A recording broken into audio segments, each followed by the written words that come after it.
Welcome students. আজকে অংশীদারি কারবারের third tutorial বা ফাইনাল টিউটোরিয়াল। আজকে আমি তোমাদের দুটো লং অ্যান্সার টাইপ এবং দুটো শর্ট অ্যান্সার টাইপ প্রবলেমের সলিউশন করে দেখাচ্ছি। প্রথমেই দেখো, আমরা 2019-এ এই প্রবলেমটা এসেছিল। দুই বন্ধু যথাক্রমে 40,000 টাকা এবং 50,000 টাকা দিয়ে একটি অংশীদারি ব্যবসা শুরু করে। তাদের মধ্যে একটা চুক্তি হয় যে লাভের 50% নিজেদের মধ্যে সমান ভাগে এবং লাভের অবশিষ্টাংশ মূলধনের অনুপাতে ভাগ হবে। প্রথম বন্ধুর লভ্যাংশ যদি দ্বিতীয় বন্ধুর লভ্যাংশ অপেক্ষা 800 টাকা কম হয় তবে প্রথম বন্ধুর লভ্যাংশ কত। তো আগেই দেখো, আমাদের মূলধনের অনুপাত বের করতে হবে। তাহলে লিখি, তাদের মূলধনের অনুপাত সমান 40,000 ইজ টু 50,000 সমান 4:5। দেখো, কত টাকা লাভ হয়েছে সেটা কিন্তু বলেনি। লাভের 50% নিজেদের মধ্যে সমান ভাগে আর বাকিটা মূলধনের অনুপাতে ভাগ করে নিয়েছে। তাহলে আমাকে ধরে নিতে হবে কত টাকা লাভ হয়েছে। ধরা যাক মোট এক্স টাকা লাভ হয়েছে। এই লাভের 50% সমান ভাগে ভাগ করেছে।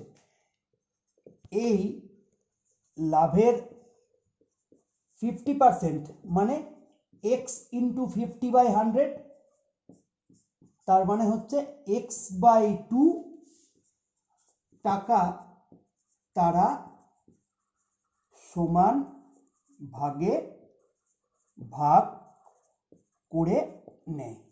তাহলে দুজন আছে, x/2 টাকা যদি সমান ভাগে ভাগ করে তাহলে প্রত্যেকে কত পাবে? তাহলে প্রত্যেকে পাবে কত? x/2, তাকে আমরা 2 দিয়ে ভাগ করলাম, তাহলে x/2 into 1/2, that means x/4 টাকা। তাহলে দেখো, x টাকা লাভ হয়েছিল, তার 50% মানে x/2 টাকাটা আমরা সমান ভাগে ভাগ করেছি প্রত্যেকে, তাহলে x/2 টাকা করে, x/4 টাকা করে পেয়েছে। বাকি টাকা আছে, এই লাভের 50% যদি সমান ভাগে ভাগ করে তাহলে বাকি আরো 50% আছে। তাহলে বাকি x/2 টাকা তারা কিভাবে ভাগ করে? না, তারা মূলধনের অনুপাতে ভাগ করে। মূলধনের অনুপাতে ভাগ করে। অতএব প্রথমজন পায় কত পায়? এই x/2 টাকা যদি মূলধনের অনুপাতে ভাগ করে তাহলে x/2 ইন্টু মূলধনের অনুপাতটা কত? না 4:5। তাহলে এর আনুপাতিক ভাগারটা কত? 4/9। তাহলে 4/9 that is equals to 4x/18 টাকা। দ্বিতীয় জন পায়, তাহলে x/2 ইন্টু এখানে কত হবে? 5/9। তাহলে 5/9 that is equals to 5x/18 টাকা। এবার দেখো, প্রত্যেকে কিন্তু যখন সমান ভাগে ভাগ করলো তখন x/4 টাকা করে পেয়েছে দুজনেই। আবার প্রথমজন মূলধনের অনুপাতে যখন ভাগ করলো তখন পেল 4x/18, দ্বিতীয় জন পাচ্ছে 5x/18। এখানে পরিষ্কার বলেছে প্রথম বন্ধুর লভ্যাংশ যদি দ্বিতীয় বন্ধুর লভ্যাংশ অপেক্ষা 800 টাকা কম, তাহলে প্রথম বন্ধুর লভ্যাংশটা কম। কার থেকে কম? না দ্বিতীয় বন্ধুর থেকে কম। তাহলে শর্তানুসারে দ্বিতীয় বন্ধুর লভ্যাংশ কত? না 5x/18, যে পার্টটা ওরা মূলধনের অনুপাতে ভাগ করেছিল, আর সমান ভাগে ভাগ করে ওরা পেয়েছিল x/4, এটা দ্বিতীয় বন্ধুর লভ্যাংশ। তার থেকে প্রথম বন্ধুর লভ্যাংশ বাদ দিতে হবে। প্রথম বন্ধু পেয়েছে 4x/18 প্লাস x/4। দেখো, দুজনেই যখন সমান ভাগে ভাগ করেছিল তখন x/4 টাকা দুজনেই পেয়েছিল। আমরা এটা না লিখলেও পারতাম, ঠিক আছে?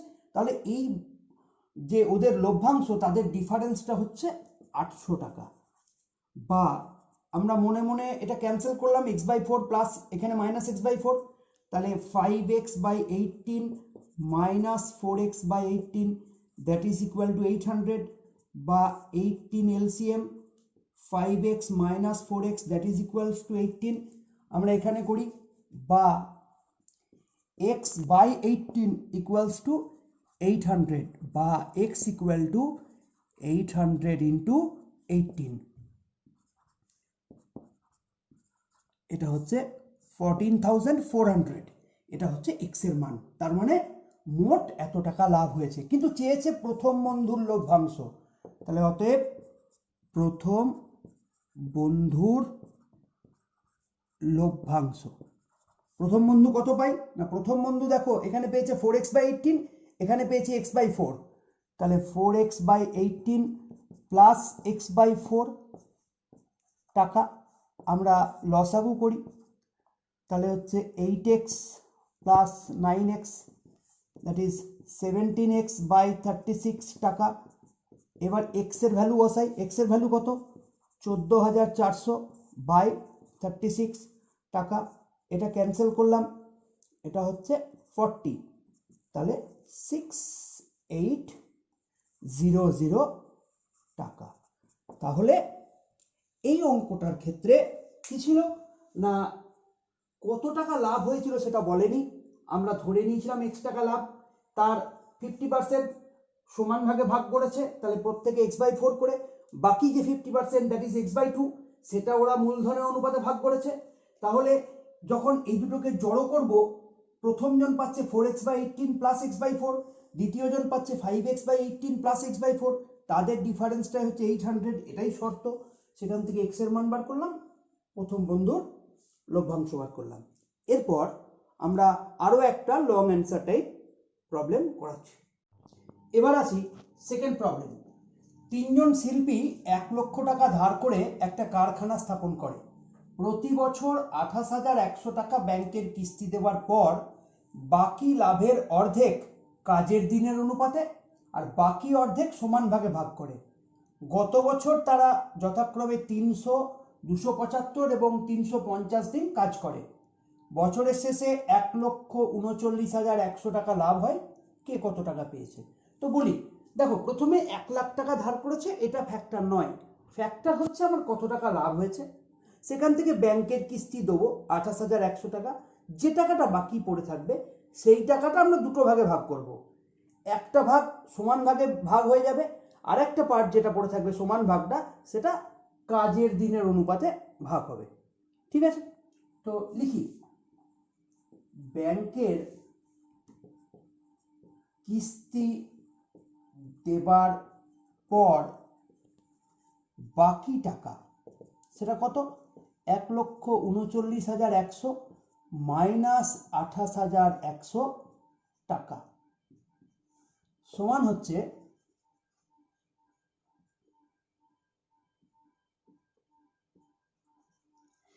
1,11,000 টাকা। এই টাকার অর্ধেক সমান কত,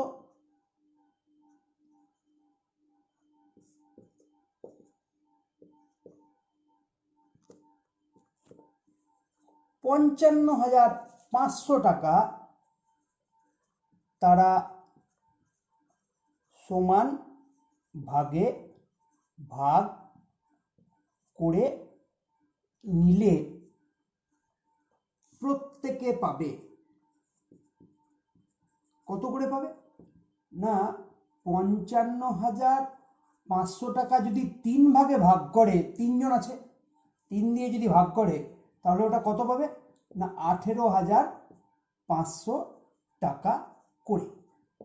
তাহলে দেখো 1,11,000 টাকার অর্ধেক সেটা হচ্ছে 55,500 টাকা, তারা সমান ভাগে ভাগ করলো, তাহলে বাকি এখনো 55,500 টাকা। ঠিক আছে, সেটা কিভাবে ভাগ করবে না, ওরা ভাগ করবে কাজের দিনের অনুপাতে। তাহলে এখন তাদের কাজের দিনের অনুপাত, কাজের দিনের অনুপাতটা কত না, দেখো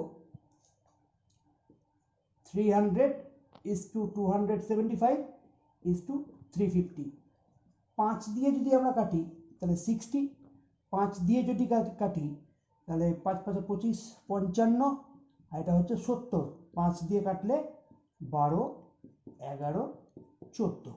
ঠিক আছে, এবার দেখো ওই একই কথা বলি, 1,11,000 টাকার অর্ধেক 55,500 টাকা সমানভাবে ভাগ করেছে, তাহলে বাকি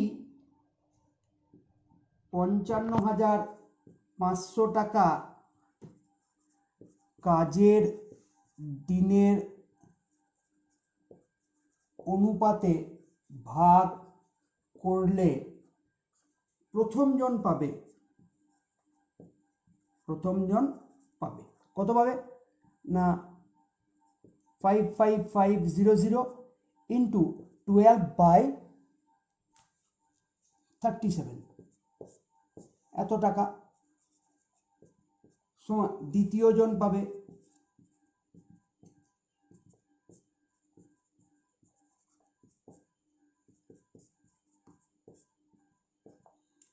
তৃতীয় জন পাবে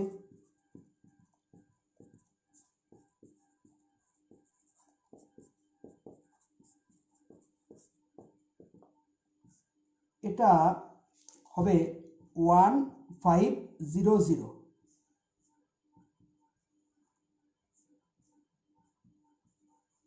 এটা দেখো হবে 18000 টাকা, এটা হবে 16500 টাকা, আর এটা হবে 21000 টাকা।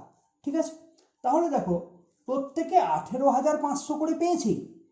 ইন এডিশন প্রথম জন পেয়েছে 18,000, দ্বিতীয় জন পেয়েছে 16,500, তৃতীয় জন পেয়েছে 21,000 টাকা। তাহলে এভাবে আমরা লিখব, প্রথম জন মোট পায় কত পাই 18,500 আগে পেয়েছিল, এখন পাচ্ছে 18,000 টাকা, সমান হচ্ছে 36,500 টাকা। একইভাবে দ্বিতীয় জন পাই 18,500 প্লাস 16,500, আমরা এটা লিখব, সেটা হয়ে যাবে 35,000 টাকা।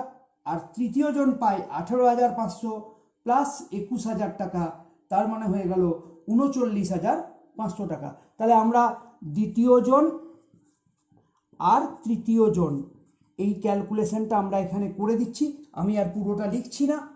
18,500 প্লাস 16,500 টাকা সমান হচ্ছে 35,000 টাকা, আর তৃতীয় জন পাচ্ছে 18,500 প্লাস 21,000 টাকা সমান হচ্ছে 39,500 টাকা।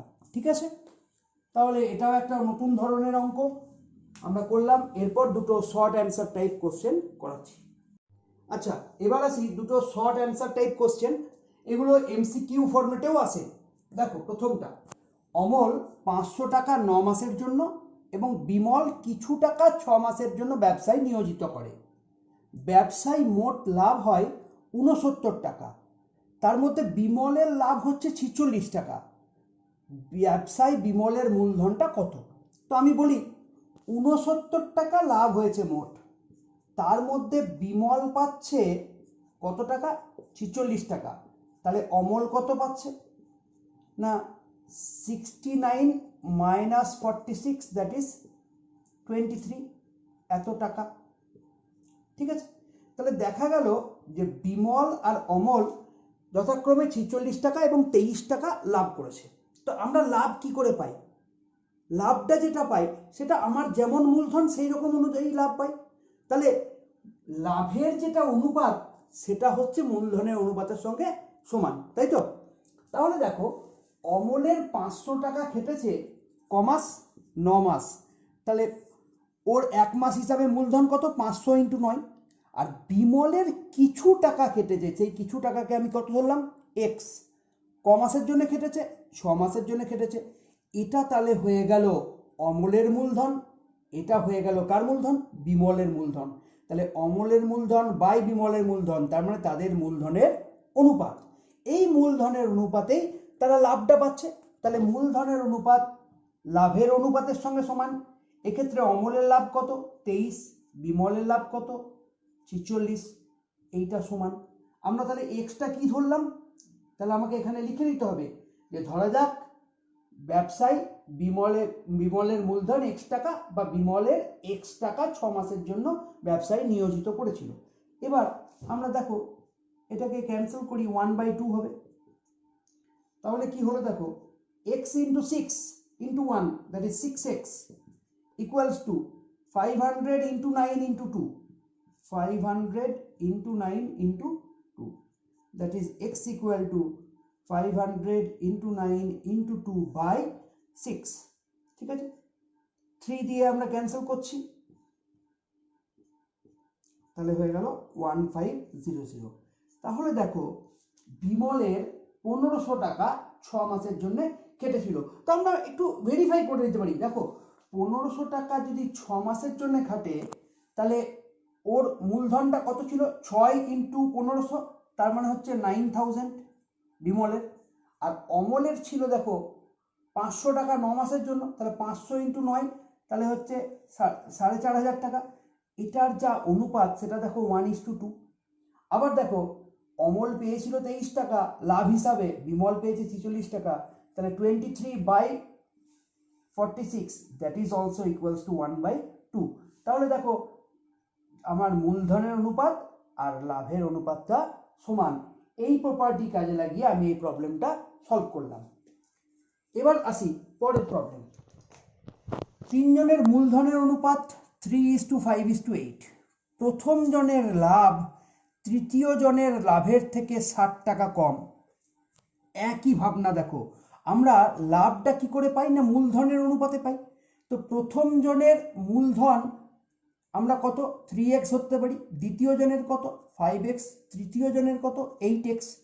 এবার দেখো প্রথম জনের লাভ তৃতীয় জনের লাভের থেকে 60 টাকা কম, তাহলে আমরা এখানে যদি 8x মাইনাস 3x করি দ্যাট ইজ ইকুয়ালস টু 60 লিখি। শর্তটা বলেইছে প্রথম জনের যেটা লাভ সেটা তৃতীয় জনের লাভের থেকে 60 টাকা কম, তাহলে আমরা এটা শর্তানুসারে লিখলাম। কিন্তু তোমাদের মনে প্রশ্ন আসবে, এটা তো শর্ত হতে পারে না, কারণ এই শর্তটার ক্ষেত্রে আমরা এটা মূলধনের অনুপাত ছিল। তাহলে দেখো আমি আগের অঙ্কেও যেটা করেছিলাম যে মূলধনের অনুপাতেই তো আমরা লভ্যাংশটা পাই, তাহলে মূলধনের অনুপাত যা লাভের অনুপাত তাই। তাহলে প্রথমে আমরা লিখব যেহেতু মূলধনের অনুপাতেই লভ্যাংশ পাওয়া যায়, অর্থাৎ এক্ষেত্রে মূলধনের অনুপাত যা লাভের অনুপাত তাই, অর্থাৎ এক্ষেত্রে লাভের অনুপাত হচ্ছে 3:5:8। তাহলে প্রথম জনের লাভ 3x, দ্বিতীয় জনের লাভ 5x, তৃতীয় জনের লাভ হচ্ছে 8x। এটা শর্ত, বা 5x ইকুয়াল টু 60 বা x ইকুয়াল টু 12। এবার মোট লাভ কত না 3x plus 5x plus 8x, 3x plus 5x plus 8x টাকা সমান হচ্ছে 16x টাকা, তোমার 16 ইন্টু x এর মান হচ্ছে 12, এত টাকা সমান হচ্ছে 192 টাকা। এই প্রবলেমটাও 2019-এ এসেছিল। তাহলে আমরা এই তিনটে টিউটোরিয়াল ধরে অংশীদারি কারবারের কনসেপশন, তার long answer type, short answer type question আলোচনা করলাম। তোমাদের যদি এটা নিয়ে আরও কোনো প্রশ্ন থাকে তাহলে আমার ইউটিউব চ্যানেলের কমেন্ট বক্সে গিয়ে তোমরা কমেন্ট করবে, জানতে চাইবে, আমি উত্তর দেব। Thank you.